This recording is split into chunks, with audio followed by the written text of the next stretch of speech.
Je suis grave en retard, je sais pas comment les gens ont tout le temps le temps de vlogger dans leur daily life. Enfin bref, du coup j'ai aussi oublié de prendre mes super micros qui coûtent cher. Donc ce vlog va se faire sans micro, j'ai un peu peur, ça se trouve je vais tout faire ça pour rien. Bon, on verra. Ce week-end, je voulais faire un petit vlog parce que ça va être intéressant. On a cet après-midi, donc il va falloir qu'on se dépêche de prendre le train. On a cet après-midi la journée des peintres au musée d'Orsay. J'expliquerai un peu mieux ce que c'est, mais ça va être génial parce que c'est des peintres contemporains. Et c'est très rare, je trouve, que les institutions, les musées mettent en avant les peintres vivants, contemporains. Donc ce qui est grave cool et ce qui est beaucoup fait à Londres notamment, mais pas en France et pas à Paris. Mais là j'ai l'impression que les choses bougent un peu. Et ensuite le soir il y a le Live Drawing Music Club. C'est un atelier de dessin qui réunit danse, musique et pour le coup dessin, qui a été créé par Elsa. Je vous expliquerai un peu tout, on va filmer un peu comment ça se passe, mais je suis guest illustrator pour la soirée, donc en gros c'est moi qui gère la partie dessin, qui donne des conseils dessin aux personnes qui le souhaitent. Donc est-ce que j'aurai le temps de filmer? Je sais pas, en tout cas je vais faire de mon mieux. Pour le week-end, on va aussi faire l'expo, faire une petite expo surréaliste à Pompidou. Est-ce que c'est nécessaire? Je sais pas, mais voilà mon outfit du jour. T'es bien au soleil mon ange. T'es bien au soleil. Pichou, passons, bronzage, avec l'oreille au vent et les cheveux au vent. Alors quelqu'un m'a dit que Pichou pourrait faire des pubs de shampoing. Donc n'hésitez pas à me contacter pour toute collaboration et tout partenariat. Jeudi 19 septembre 2024 a été organisé par Thomas Lévillane et le musée d'Orsay la journée des peintres qui rassemblait 80 peintres contemporains et chacun présente une toile et les peintres étaient à côté de leur toile et on pouvait discuter avec eux. Jusqu'ici j'avais l'impression qu'en France, surtout à Paris, on met pas beaucoup en avant les peintres contemporains, on dirait qu'ils n'existent pas. Mais récemment il y a eu l'exposition de Nathanaël Herbelin au musée d'Orsay et c'était vraiment intéressant de voir le travail d'une artiste contemporaine. Ce qui est encore mieux, c'est qu'ils ont essayé de mettre en rapport les tableaux des peintres contemporains avec les tableaux qu'il y avait dans la nef du musée d'Orsay. Donc l'exposition, elle se situait seulement en bas. Par exemple, les associations étaient super sympas. Par exemple, Guillaume Bresson était dans la salle avec les tableaux de Bouguereau. Dewadi Adjab était avec les sculptures qui sont réaliste. Thomas Lévillane était au centre de la nef sous la serre parce que son tableau représentait des plantes sous une serre. Il y avait aussi plein d'autres peintres présents que j'aime beaucoup comme Miranda Webster, Jean Clarac ou Diane Dalprat. C'était assez difficile de parler avec les peintres parce que de base on est des personnes timides, mais aussi parce que en fait je pense qu'ils étaient vraiment submergés par les gens. Ils devaient être aussi très fatigués après cette journée. Mais on a pu parler un peu à Miranda Webster et à Diane Dalprat. C'était super intéressant. Parler de la technique, des médiums qu'ils utilisent. Par exemple, Miranda Webster nous disait que pour l'instant, elle n'était pas représentée en galerie. Elle arrivait à vendre ses tableaux toute seule. Et Diane Dalprat, pareil, au début, elle a fait des études de design. Je vous invite d'ailleurs à écouter toutes les interviews d'ailleurs des Apparences, qui est une chaîne YouTube créée par Thomas Lévillane, où il interviewe des peintres contemporains. Et Diane Dalprat a fait des études en design et quand même réussi à changer, à switcher avec une carrière de peintre. Et elle nous a dit que c'était vraiment qu'il n'y a pas trop de secrets, que c'était faire du réseau, des rencontres, de la chance aussi. Cette exposition a été incroyable. Ça fait extrêmement du bien de voir qu'il y a des peintres contemporains toujours. Maintenant, la peinture a été longtemps oubliée et mise de côté par les institutions, donc ça fait du bien. Et ça donne de l'espoir.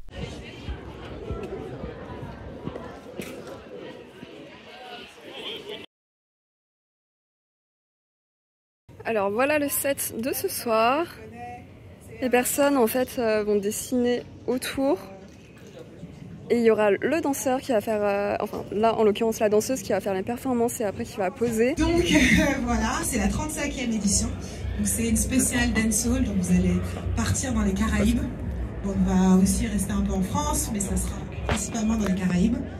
La danseuse qu'on a ce soir, elle est exceptionnelle, elle s'appelle Naomi Rose et elle est Dancehall Queen. C'est une compétition qui a lieu chaque année. Donc Dancehall Queen 2023 France.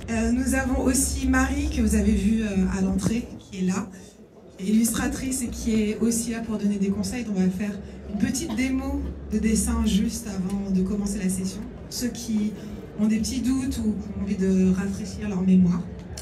Voilà, il y a aussi Andrés qui est là aux photos. Donc on va commencer d'abord par une petite démonstration de dessin. Notre modèle c'est Augustin. Voilà. Donc si ceux qui ont envie de venir autour de Marie, n'hésitez pas, juste pour voir un petit peu. J'ai été guest illustrator pour quelques séances et là c'était la première fois que je faisais une démo dessin pour donner une piste aux débutants pour comment commencer un dessin. C'était assez difficile pour moi de parler en dessinant parce que pour ceux qui dessinent, vous savez que en fait on est tellement concentré quand on dessine que faire ces deux choses à la fois, c'est assez compliqué. Mais voilà, j'adore cet atelier, j'adore Elsa, c'est une personne qui est hyper bienveillante, hyper solaire. Et c'est toujours très motivant d'aller là-bas parce que les personnes qui y vont sont des personnes toujours hyper sympas. Et l'ambiance, en fait, c'est vraiment une expérience qui est immersive. Donc le fait de dessiner, qui est quand même quelque chose qui est assez, moi je trouve, méditatif, qui détend en fait. Dessiner, c'est comme une sorte de méditation. En plus avec la musique et puis un artiste qui pose, un danseur, c'est vraiment très spécial, c'est vraiment unique. Et ce qui est trop bien, c'est qu'à chaque fois on est vraiment immergé dans plein d'univers différents. Là en septembre c'était le thème Dance Hall, mais il y a eu des thèmes danse classique, cabaret, électro, contemporain, talon, voguing, enfin ça change à chaque fois et du coup la playlist aussi change à chaque fois et c'est vraiment unique.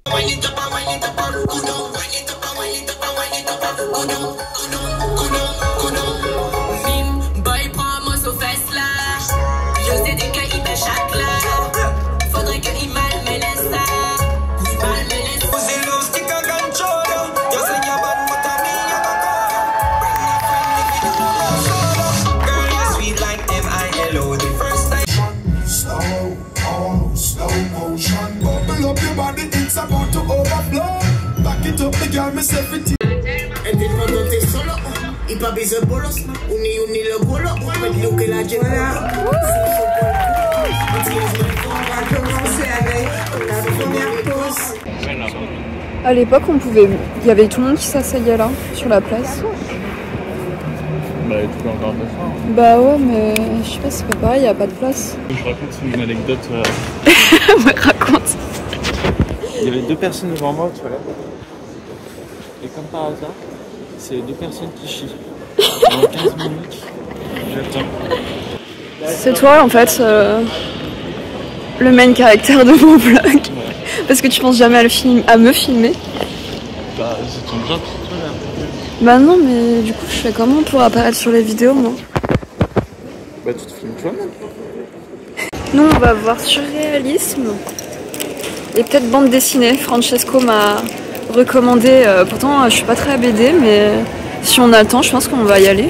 À chaque fois que je vais à Paris, j'en profite aussi pour faire des expos. Là, on est allé au Centre Pompidou, qui va bientôt fermer d'ailleurs. Il y avait une exposition sur la bande dessinée et sur le surréalisme. Donc bande dessinée, moi je suis pas trop intéressée par la bande dessinée, mais pour ceux qui aiment ça, l'expo était incroyable. La scénographie aussi était magnifique. Et l'expo surréaliste... il me semble qu'elle a eu énormément de succès, il y avait beaucoup de monde. La scénographie des expositions à Paris s'améliore de plus en plus au fil des ans. L'exposition était très grande, très intéressante. J'ai été ravie de voir des peintures de Dorothea Tanning, qui est une peintre surréaliste que j'aime beaucoup.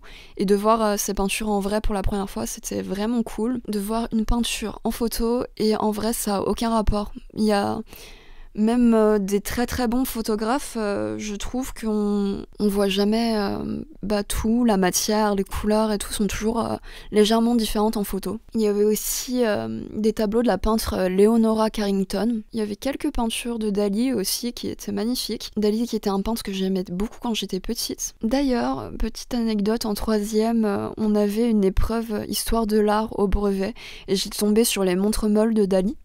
Je crois que j'avais eu 20 sur 20. Rien de ouf, mais ça fait un bon souvenir. Breton, une affiche. Je n'hésite pas à tirer. Si oui, le rire. Sinon, merci. C'est la plus belle des nuits, la nuit des éclairs.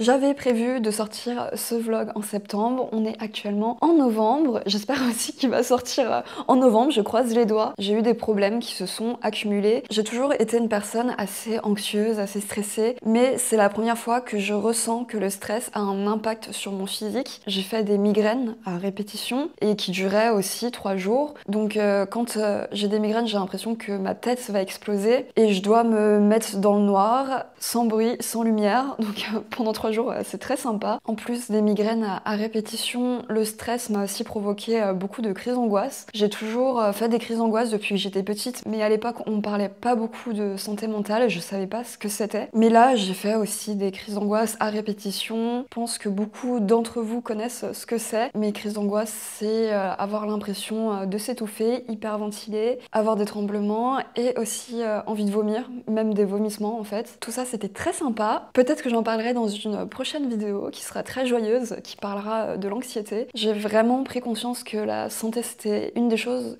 les plus importantes, qu'il fallait prendre soin de soi, soin de sa santé mentale, parce que du coup le stress, l'anxiété, ça a des répercussions sur notre physique. Tous ces problèmes qui se sont accumulés, qui se sont manifestés aussi sur mon physique, ont fait que YouTube, ça devient la dernière priorité, malheureusement. Je donnerai toujours la priorité à la peinture et au dessin. Je suis plus active sur Instagram parce que c'est plus rapide, plus facile. Bon, même si c'est passé pas mal de choses négatives, c'est aussi passé des choses assez cool niveau illustration. C'est dommage, je me serais bien passée de ces problèmes pour profiter pleinement. C'est comme si la vie nous rappelait que rien ne peut être facile. Donc niveau illustration, je suis allée au Live Drawing Music Club comme vous avez pu le voir dans le vlog en septembre. J'ai fait une session aussi en octobre. Le danseur c'était Mathieu Pascal qui faisait de la danse contemporaine et c'était incroyable. J'étais très frustrée de pas pouvoir dessiner parce qu'il portait des vêtements, alors au niveau des volumes, des plis et tout, c'était hyper intéressant. Je fais beaucoup d'ateliers modèles vivants, mais c'est beaucoup de nus. J'espère retourner à Paris prochainement. Mais à Lyon,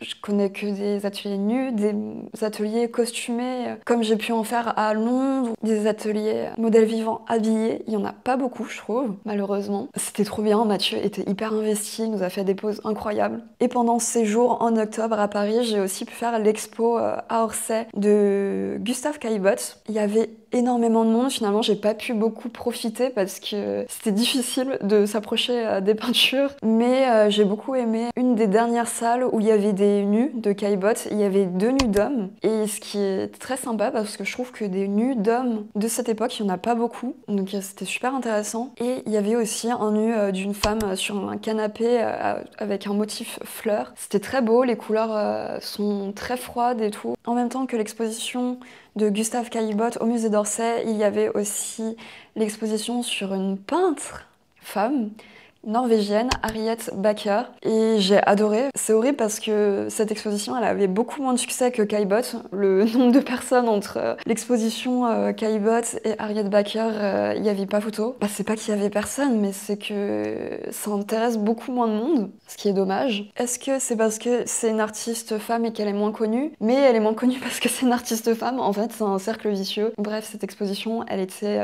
superbe. J'ai adoré cette peintre que j'ai découvert. J'ai beaucoup aimé ses intérieurs, ses portraits. Elle utilise beaucoup de couleurs qui, au premier abord, peut paraître dissonantes. D'ailleurs, en parlant de dissonance, elle était très intéressée par la musique, donc je pense qu'il y a un rapport avec tout ça. Par exemple, elle va utiliser beaucoup de bleu avec du rouge, des couleurs vraiment qui clashent ensemble en fait, ou du vert, mais du vert qu'on voit pas beaucoup, à part chez Kiss Van Dongen. Enfin, le vert, c'est pas considéré comme une couleur flatteuse pour les portraits, on va dire. Ces peintures représentent beaucoup des femmes dans leurs intérieurs. Et ce qui est marrant, c'est que ça m'a fait beaucoup penser à Rosa Bonheur, qui est une peintre qui fréquentait des femmes. Harriet Backer a vécu sa vie dans un appartement atelier avec une autre peintre femme, Kitty Kielland. Donc c'était très intéressant aussi dans l'exposition, on voyait d'autres peintres norvégiennes. Fin octobre, j'ai aussi fait mon premier live event à l'occasion de la fermeture d'une boutique vintage et j'ai adoré. J'appréhendais beaucoup de dessiner d'après des modèles vivants parce que mes portraits, je les fais beaucoup d'après photos. Et là, d'avoir des modèles qui bougent, qui parlent, qui vivent tout simplement, j'avais un peu peur parce que forcément, quand on bouge juste un peu, bah, toutes les lignes changent, on va dire. Mais finalement, j'ai adoré. Je trouvais que ça donnait une vie en plus au dessin et d'échanger avec les gens en même temps de dessiner. C'était superbe. Je pense que je ferai une vidéo dédiée à ce premier live. Et je retourne aussi à Paris fin novembre pour un atelier. Morale de l'histoire, prenez soin de votre santé, c'est un bien très précieux et je vous dis bye pour une prochaine vidéo.